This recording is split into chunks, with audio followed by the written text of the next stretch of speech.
தமிழ்நாட்டினுடைய அரசு, திமுக அரசு ஒரு வெளியுறவு கொள்கை வகுப்பதற்கான அனைத்து முயற்சிகளையும் முன்னெடுக்க வேண்டும் என்கின்ற வேண்டுகோளை மே 17க்கும் 15 ஆண்டுகளாக வைத்துக் கொண்டிருக்கக்கூடிய அந்த வேண்டுகோளை இச்சமயத்திலே நான் மேடையில் வைக்கின்றேன்.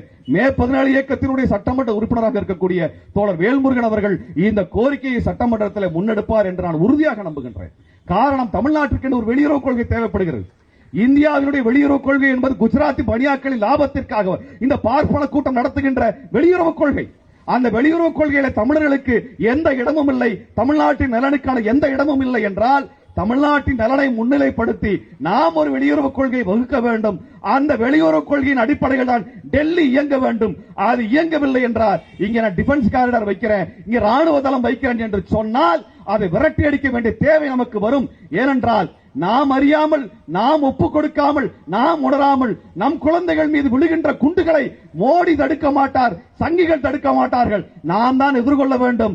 அந்த இடத்திலே நாம் நின்று கொண்டிருக்கிறோம். ஆக தோழர்களே, இதையெல்லாம் உணர்த்துவதற்காகத்தான் இந்த பேரணியை நாம் நடத்தி கொண்டிருக்கின்றோம். ஆகவே 2009 எதை விட்டோமோ, 2009 எதை சாதிக்க இயலாமல் போனதோ அந்த அரசியலை கைக்கொண்டு நாம் இந்த பிராந்தியத்தின் அரசியலை முடிவு செய்ய வேண்டும்.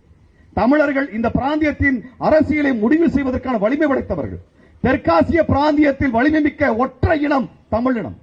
தமிழீழத்தில் இருக்கின்றோம், மலேசியாவில் இருக்கின்றோம், சிங்கப்பூரில் இருக்கின்றோம், தாய் தமிழ்நாட்டில் பெரும் எண்ணிக்கையில் இருக்கின்றோம், மாலத்தீவிலும் மொரிஷியஸிலும் கணிசமான எண்ணிக்கையில் தமிழர்கள் இருக்கிறார்கள், தென்னாப்பிரிக்காவிலும் இருக்கிறார்கள்.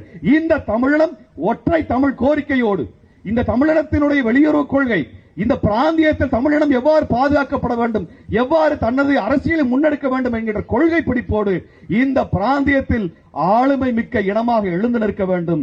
இந்த வெளியுறவு கொள்கையை வகுப்பதற்கு பார்ப்பனர்களுக்கு எந்த யோக்கியதையும் அதற்கான எந்த அனுபவமும் அவர்களுக்கு கிடையாது. குஜராத்திகளுக்கு இது குறித்து எந்த அக்கறையும் கிடையாது. ஆக சுயநல அரசியலுக்காக இந்த பார்ப்பன பணியா கும்பல் வெளியுறவு கொள்கையை ஆக்கிரமிக்கும் என்றால் அதை உடைக்க வேண்டிய அரசியலாக தமிழ்நாட்டிலிருந்து குரல் எழ வேண்டும். அதுதான் திராவிட மாடல் குரலாக இருக்க முடியும் என்று நாங்கள் உறுதியாக நம்புகிறோம்.